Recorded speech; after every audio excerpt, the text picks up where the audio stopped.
What's going on, everyone? It's time for another action thriller film review. Today we're going to talk about The Boondock Saints. It's released by Franchise Pictures January 21st, 2000. It was produced by Ellie Sama, Lloyd Sassan, Robert Freed, and Chris Brickner. It's written and directed by Troy Duffy, who would go on to do The Boondock Saints 2, All Saints Day, and he's Boondock Saints 3 is stuck in limbo right now, but he's working on that too. But he also did films like Overnight, Off the Boulevard, Porn Star, The Legend of Ron Jeremy. It's had a budget of $6 million and it only made 30,000 at the box office when it was released. So the distributor and stuff thought it was a dud, so they just released it on video real quick, where it took off, and people kept renting it back in the day, and it became like a cult classic. So the Boondock Saints is a story of two twin brothers, Irish twin brothers, that are getting sick and tired of all the gang violence that's going on in their home city of Boston, and they're at their favorite bar, and they decide to do their own vigilante justice. So they go and they hunt down one gangster at a time and start trying to clean up the streets.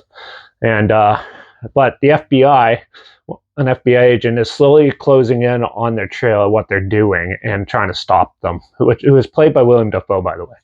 And yeah, so this film is very brutal and full of action. There's some good like jokes mixed in a bit, whether they're intentionally to be there or not.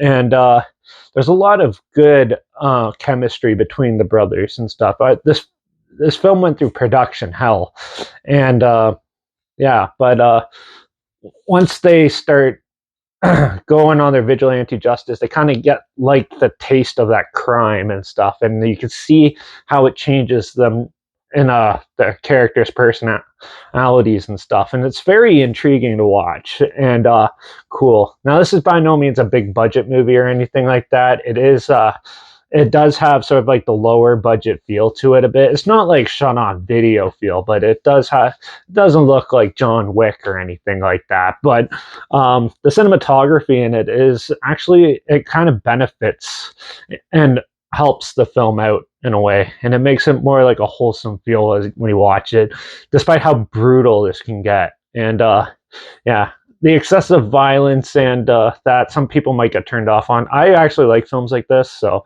it was pretty cool. And I love the dynamics between the characters, and that everyone has a purpose. It's not like there's pointless banter and stuff like that throughout the film. This one actually is pretty well crafted and done pretty well. So the rating and everything was pretty decent, and overall, I thought the film in general was a good, entertaining film. But like, we get these films every once in a while, so it's nothing like super new or anything like that. It is good to get a refreshing one every once in a while. Now, this is 24 years old, and there's been a couple since then, but still, this one still holds its charm, though, and it still is a fun watch. And yeah, it's just a good like crime vigilante thriller without the superhero junk like you see a lot of these days.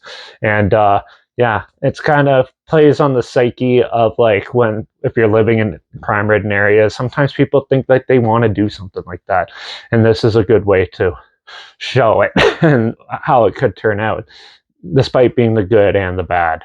And overall, I thought it was just a fun film. And but yeah, they give you enough to work with, and overall it's just a fun watch. So I'm going to give this film a 3 out of 5. And yeah, but if you want to check it out, I'm not sure where it's streaming or anything, but I'll link the trailer down below. Also, link down below is my Instagram, so I always post clips of films and review in the future. All my stories are the film time hashtag and some genre film in the hashtag, so you're aware of it. Also, my Letterbox is down below. Derek P reviews. That's where I post my first star rating right after watching the films, and my Twitter's down below. Reviews_Derek. So follow me on those platforms. Stay looped with this channel. Like this video, share it so more people aware of it. Comment your opinions of the film down below if you have any films or film franchise in any genre and on any streaming service. Comment them down below too. I'll try my best to get to them as soon as I can, and if I can find them. And make sure you like this video, share it so more people aware of it, and don't forget to subscribe. Hope you find something weird, obscure, and odd that you probably never thought of checking out together, and also show you my opinions on popular films that promote classic films and reviews on other things as well. And don't forget to hit that bell because we're gonna be talking about a fantasy like action horror film called The Brothers Grimm in the next review. So make sure you tune in for that. Watch out for all those vigilantes trying to take out the justice, and because authority figures can never figure that out. And I guess I'll see you all in the next review. So until then, cheers.